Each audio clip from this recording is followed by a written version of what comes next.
ఇప్పటికి సీట్ల సర్దుబాటు పూర్తని అధికారికంగా ప్రకటించారు. అవును. ప్రకటించిన తర్వాత కూడా ఇంకా గందరగోళాలు జరుగుతుంది తెలుగుదేశంలో. ఉమ్, భారతీయ జనతా పార్టీలో గందరగోళం జరిగి ఆగిపోయింది.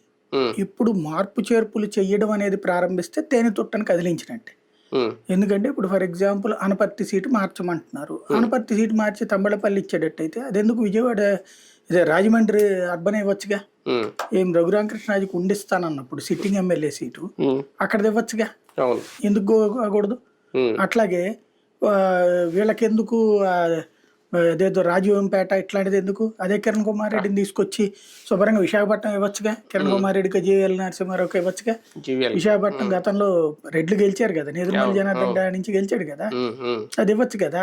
లేదు పోనీ జీవీఎల్ నరసింహారావుకి ఇవ్వచ్చు కదా, అక్కడ ఉమ్, మార్చచ్చు కదా సీటు. ఉమ్, వాళ్ళకి ఎక్కడెక్కడయో తీసుకొచ్చారు. తిరుపతి బదులు తిరుపతిని శుభ్రంగా తెలుగుదేశం పార్టీనో జనసేన తీసుకుని అవును. దానికి బదులుగా ఏలూరు ఇవ్వచ్చుగా. అవును. ఉమ్, అట్లాగే విజయవాడ వెస్ట్ ని సుజనా చౌదరికి అది తీసేసి విజయవాడ పార్లమెంట్ ఇవ్వచ్చుగా. ఉమ్. చిన్నిని తీసుకెళ్లి అవసరమైతే వేరే చోట అక్కడ పెట్టుకోవచ్చుగా. కానీ అసలు ఈ కన్ఫ్యూజన్ ఎక్కడ స్టార్ట్ అయింది? ముందు సర్దుబాటు విషయంలోనే సరిగ్గా ఒక అవగాహన లేక